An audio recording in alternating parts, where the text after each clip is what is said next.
Bismillahirrahmanirrahim. Assalamualaikum warahmatullahi wabarakatuh. Saya Zainuddin Tirta Wijaya dari kelas 11B ingin membuat tugas remedial sejarah Indonesia, yaitu tentang Rengas Dengklok. Lanjut ke pembahasan.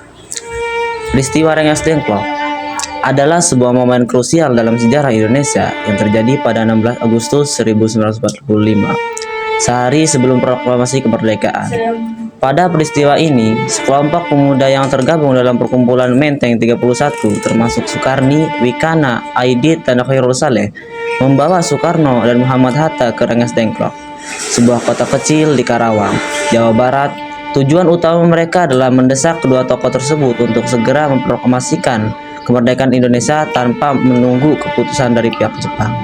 Setelah Jepang menyerah kepada sekutu pada 15 Agustus 1945, terjadi perbedaan pandangan antara golongan tua dan golongan muda mengenai waktu dan cara pelaksanaan proklamasi kemerdekaan. Golongan muda yang dipelopori oleh tokoh-tokoh seperti Sultan Syahrir, Wikara, dan Khairul Saleh mendesak agar proklamasi segera dilakukan tanpa menunggu keputusan Jepang. Pada malam 15 Agustus 1945, para pemuda mengadakan rapat di Cikini 71, Jakarta. Mereka sepakat untuk mendesak Soekarno dan Hatta agar segera memproklamasikan kemerdekaan pada 16 Agustus 1945.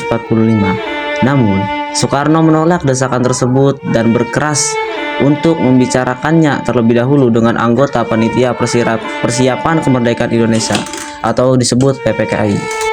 Merasa desakan mereka tidak diindahkan, sekelompok pemuda yang tergabung dalam perkumpulan Menteng 31 termasuk Sukarni, Wikana, dan Khairul Saleh memutuskan untuk membawa Soekarno dan Hatta ke Rengas Dengklok, sebuah kota kecil di Karawang, Jawa Barat pada dini hari 16 Agustus 1945 sekitar pukul 4 waktu Indonesia Barat.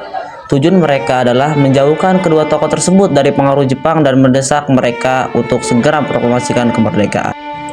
Di Rengas Dengklok terjadi diskusi instan antara golongan tua dan muda. Sementara itu, di Jakarta, Ahmad Subarjo bernegosiasi dengan para pemuda dan memberikan jaminan bahwa proklamasi akan segera dilaksanakan. Setelah mencapai kesepakatan, Soekarno dan Hatta dikembalikan ke Jakarta pada malam hari 16 Agustus 1945.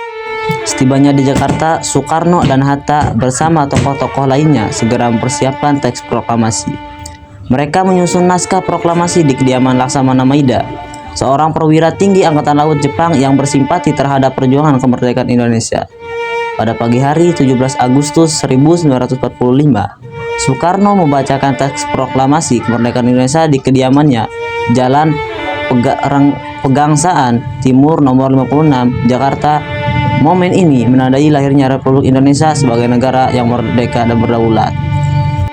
Baiklah, itu saja yang bisa saya sampaikan.